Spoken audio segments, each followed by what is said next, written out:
আমার পিছু দিনে দেরিতে আইসি বাজার থেকে বৃষ্টির কারণে আইয়া বলছি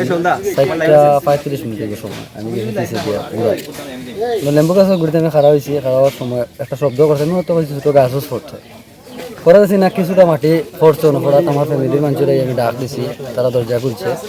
খুলিয়ে আমি দৌড়িয়ে যাওয়ার সময় ঘুরিয়ে গিয়ে দেখি মানে সম্পূর্ণ টিলাটা মানে দোষে তারা যে আমার পার্শ্ববর্তী যে ফ্যামিলির ক্ষতি হয়েছে মারা গেছে তারা ফ্যামিলির গড়ের উপরে সারা মাটি পড়ছে পড়ার ফ্যান আমার বড় ভাই আমার ছোটো ভাই আমার ছোটো আরও দুইটা ভাই আমরা 4 ভাই গেছি প্রথমে আমি গিয়ে বাঙ্গিয়া ঢুকিয়া একজন মহিলা বৃদ্ধ মহিলা একজন পুরুষ তারা 2 জনকে প্রথমে মানে উদ্ধার করছি করার পরে আমি পরে তারা উদ্ধার করে দেওয়ার পরে আমাদের যে মাওলানা রফিক মুসাব তাই না আসলাম মাটির নিচে তখন মানে শুধু পাও দেখা গেছে তান্ডে উদ্ধার করছি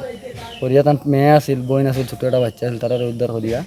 বা করিয়া জানার পরে মানে মৃত যারা আসিল তারা ডাইনবা আশপাশের লোক আইসে যাওয়ার পরে আমরা তারা মাটি কাটিয়া প্রায় 20-25 ফুট থেকে আপনারা তো দেখছেন সেখানে আগে আমরা উদ্ধার করছি ঘটনাটা করছে প্রায় 4:35 চলো 40-50 মিনিট ব্যবধান হাইয়েস্ট।